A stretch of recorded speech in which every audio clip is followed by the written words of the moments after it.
உங்களுக்கு வீடு, வாசல், வண்டி, வாகனம், சொத்து, சுகம் இது ஏதாவது ஒண்ணு அமையணும். வீடு அமையணும், அல்லது வாசல் அமையணும், அல்லது வண்டி, வாகனம் அமையணும், தோட்டந்தொரவு அமையணும். இதெல்லாம் நீங்க எதிர்பார்த்துக்கிட்டு இருந்தீங்கன்னா, எப்ப கிடைக்கும் அப்படிங்கிறது ஒரு கேள்வி. பொதுவா 4ஆம் பாவம் சம்மந்தப்பட்ட தசாபுத்தி நடக்கும் பொழுது, இவை எல்லாமே கிடைக்கும் அப்படிங்கிறது உங்களுக்கு ஒரு விஷயத்துல சொன்னாலுமே, நம்ம அதுல ஒரே ஒரு விஷயத்த மட்டும் கவனிச்சு பார்க்கணும். என்ன அப்படின்னா, 4ஆம் பாவம் அப்படிங்கிறது வீடு, வண்டி, வாகனத்த குறிக்கும்.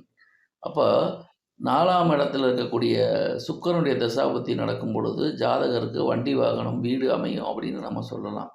செவ்வாய் அமையும் பொழுது, விவசாய நிலம் அமையும்னு சொல்லலாம். புதன் தசாபுத்தி நடக்கும் பொழுது, காலி மனை, ஃப்ளாட் அமையும்னு சொல்லலாம். ஆக 4ஆம் இடம் சம்பந்தப்பட்டு நம்ம எந்த காரகத்துவங்கள் பார்த்தாலும், அந்த காரகத்துவங்களும், பாவாதிபதிகளும் நன்றாக இருக்க வேண்டும். இப்போ காரகம் அப்படிங்கிறது வீட்டுக்கு சுக்கிரன், விவசாய நிலத்துக்கு செவ்வாய், காலி மனைக்கு புதன். அப்போ 4ஆம் பாவம் தசாபுத்தி நடந்தாலுமே, அது செவ்வாய் இருக்கிறதா, புதன் இருக்கிறதா, சுக்கிரன் இருக்கிறதா அப்படின்னு பார்க்க வேணும்.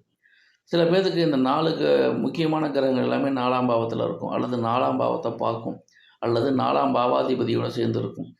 எந்த வகையில 4ஆம் பாவாதிபதியோட மேற்கண்ட கிரகங்கள் தொடர்பு பெற்று, அதோடைய தசாபுத்தி நடக்கிறதோ, அந்த காலகட்டங்கள் ஜாதகருக்கு 4ஆம் பாவம் சம்மந்தப்பட்ட விஷயங்கள் அனைத்துமே தங்குதடை இல்லாமல் நடக்கும். இப்போது சில பேத்துக்கு 4ஆம் பாவம் சம்மந்தப்பட்டு சந்திரன் தசாபுத்தி நடந்தா, அம்மா மேல அதிக பிரியம் ஏற்படும், பாசம் ஏற்படும். அந்த காலகட்டத்தில ஒரு மிகப்பெரிய அன்பு அம்மா மேல அந்த காலகட்டத்தில ஏற்படும்.